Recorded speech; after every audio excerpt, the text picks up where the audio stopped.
Brilliant, thanks. Hi everyone.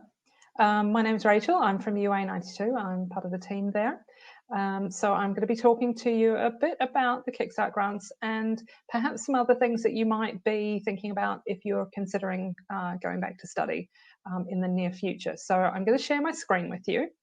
Bear with me as I do this, and and we'll get going. So at the end, if you've got some questions, be really happy to take them, and you can ask me anything you like. It's all good. So here we go, sharing screens. And then we go there, and the presentation on, and we start it from the beginning. So here we are. So I'm going to talk about the Kickstart grants, but actually I think that this is a lot about the challenges that we're having at the moment. Some of us have lost jobs, some of us are maybe thinking that our jobs are at risk, some of us just want to future-proof. So there's lots and lots of reasons why you might be asking this question, to study or not to study. That is the question. So we're considering our options, thinking about what we might want to do or not want to do. So what I want to just do quickly with you is to think about some of the decisions and some of the questions you're going to have around this, some of the pros and cons that you're going to be kind of thinking about, some of the barriers that you might think that you're facing. And finance is one of those, and that's why we talk about the Kickstart grants, but it's only one of some really common barriers that people come across when they think about going into study.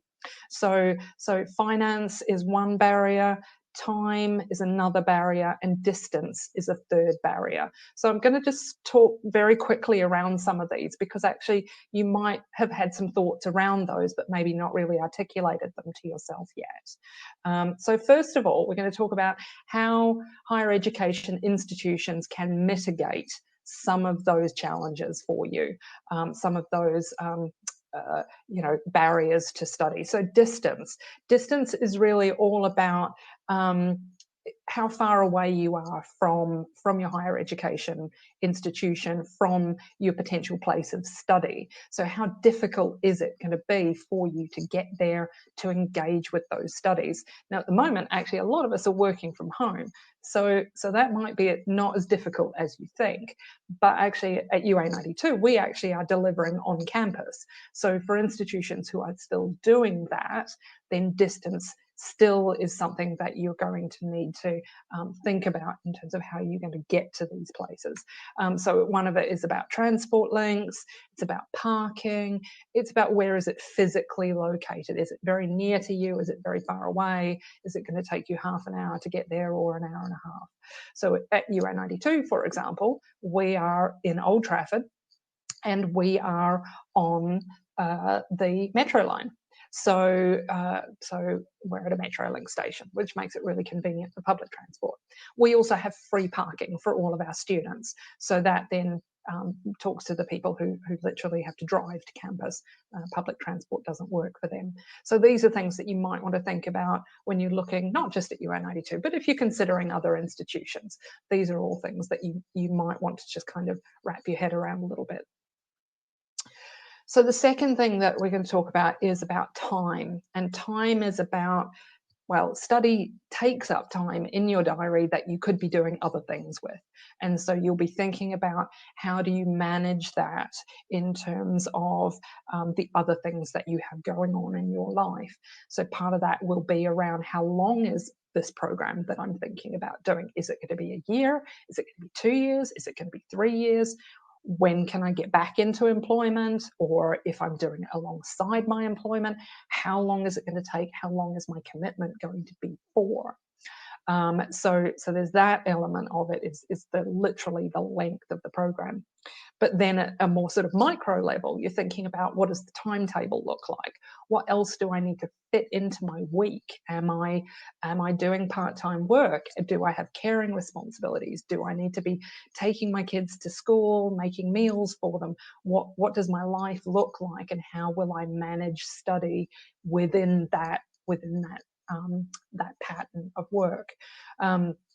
You also might be thinking, well, if I have to study, do I get breaks at between terms? Am I going to go inside when my kids are off school? Am I going to be sitting around for long periods of time not doing anything? What is that going to look like? What if I want to have the whole of the summer off to go picking olives in Spain? What is that going to be possible for me?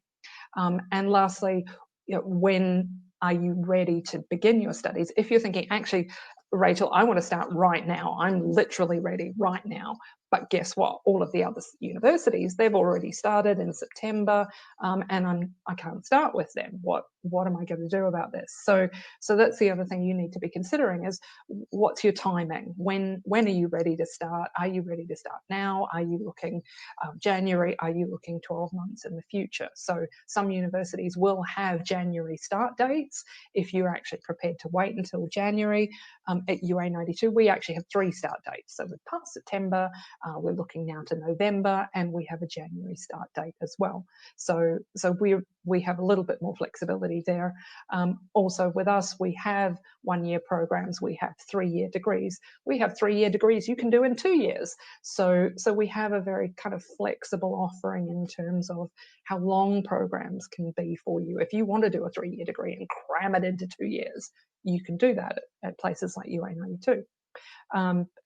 We have a very simple timetable. So for people who are juggling work and family and part-time job and want spare time to go and drive for Sainsbury's,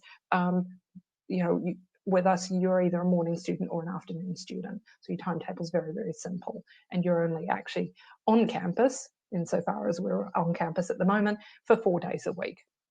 And we are, in fact, on campus. Our students are actually on campus 2 days a week out of their 4-day timetable.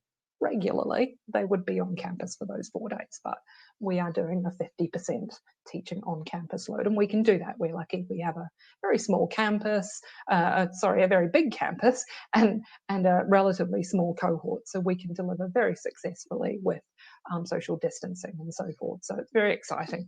We love having students on campus. It's great. So time, how are you going to manage that? And lastly, of course, money. Money being the biggest barrier to studies. So there are lots and lots of ways that you can manage your studies, your money around studies. So Student Loans Company, first of all, is predominantly the way that students on undergraduate degrees would tend to fund their tuition fees and maintenance loans. So you can borrow up to 3 to 4 year degree worth of tuition fees and maintenance loans, and that then actually helps you to afford to do the degree for that period of time, and then you will pay it back once you're earning a certain amount of money, but the payments are very, very small, and so it's not like you lose half your salary and paying your student loan back. It is very, very small and infinitely affordable to actually repay these loans. Students often, they will do part-time work alongside their studies. You can't really afford the cost of a degree program in terms of the tuition fees to pay that out of part-time work, but certainly maintenance is more doable if you've got a part-time job while you're actually doing your studies. Of course, self-funding is an option, which means that you fund yourself, just like it says. You might find a bank will give you a loan. You might find that you can get one from a personal contact. So you can literally dip into your savings if you wish to, or you can get loans from the Student Loans Company, or perhaps you might find an external loans company that might be prepared to lend you as well. So there's those sorts of things. The UA92 Kickstart grants are part of what I would call a suite of funding opportunities, scholarships, bursaries that different institutions would offer their students. So UA92 is one scheme that UA92 offers applicants to our particular degree programs. Other universities may have other scholarships. Other FE institutions may have other scholarships and grants available at the moment. But this is a particular one to UA92 for the students who come to study with us.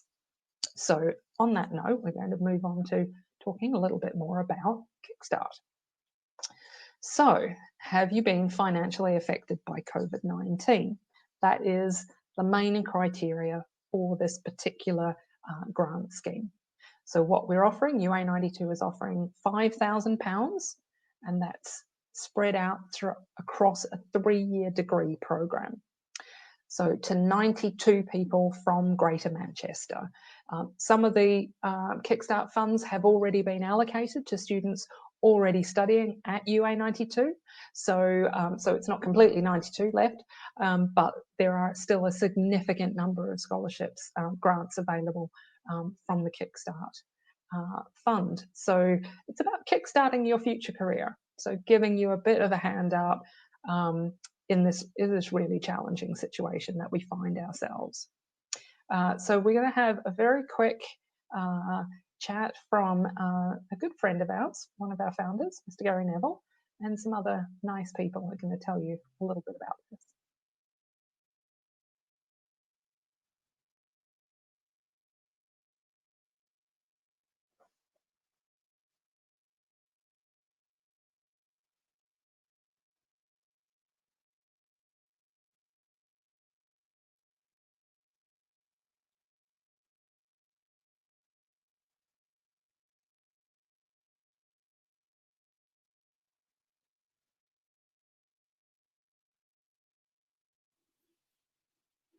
Rachel, sorry, I think the sound's not working on that video. I don't know whether you can get that to play.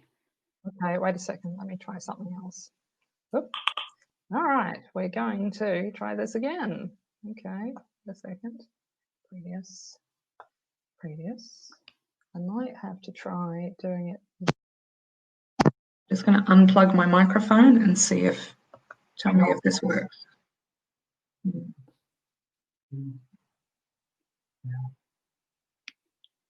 Oh no, it stops again. Oh.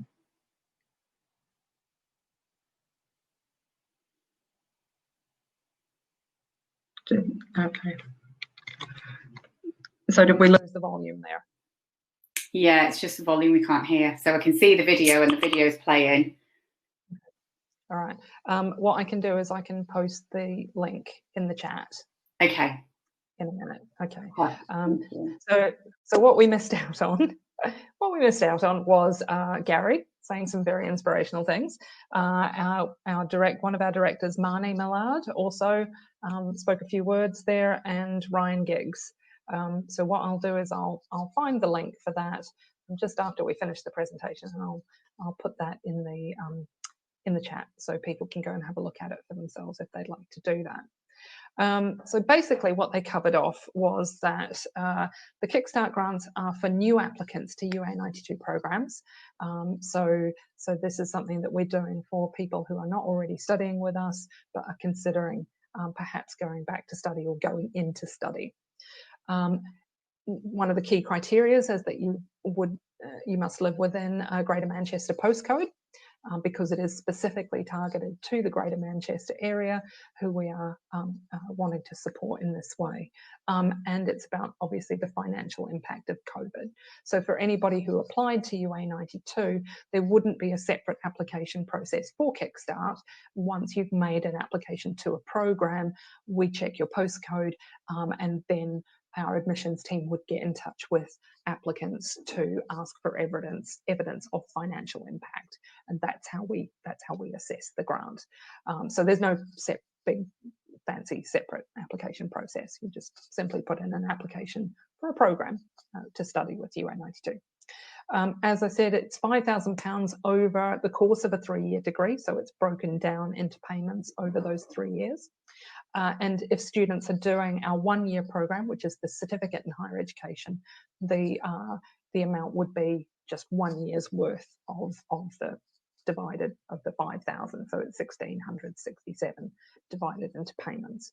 So a little bit less if you're just doing a 1-year program. And obviously, it's for people who are starting in November 2020 and January 2021. So the Kickstart grants, they have a finite life in terms of the offer that we're making available to people. So we have our terms and conditions on our website, and it just goes through, talks about the what do you call it, the postcodes and so forth, so people can have a bit more of a look at that. But certainly I'm open to answering questions at the end of the presentation. Thought it would just be worth very, very quickly just going through what it is that UA92 offers, and why people might be considering studying with us. Obviously, there are lots of institutions in Manchester that people could consider. We particularly have a very small group of courses around sort of business, media, sport, and computer science. So 4 major disciplines there. We have a different kind of approach. So our students just learn one module at a time. We don't do traditional end of year exams. The assessment is within module. And as I've said, we do morning or afternoon timetables. So you would study either in the morning or in the afternoon, never both. So that is your timetable for the duration of your studies at UA92. And as I've already said, we have multiple start dates. And in case people weren't aware, we award degrees. Our degrees are Lancaster University degrees, so top 10 university in the UK, and the programs are developed in collaboration with our industry partners. And one of the big things that we do at UA92 is around character and personal development. So as a student on any of our courses, people are working through our character and personal development elements, and they are all supported by a personal development coach. I myself am a personal development coach at UA92. All of our staff get involved in that, and so we give students multiple sessions throughout each year with their personal development coach to help them really work on their character and personal development. So there's a few things there that are kind of interesting and different about UA92. As I've said, our degrees are awarded by Lancaster. We are running some on-campus open days coming up. Very exciting, and we're kind of booking time slots for people to come in for those. So very COVID secure and socially distant appropriate kind of things. And if people are interested in particular in getting one-to-one advice or booking campus visits, they can book in on our events page, or I'm happy for people to email me directly. That's absolutely fine.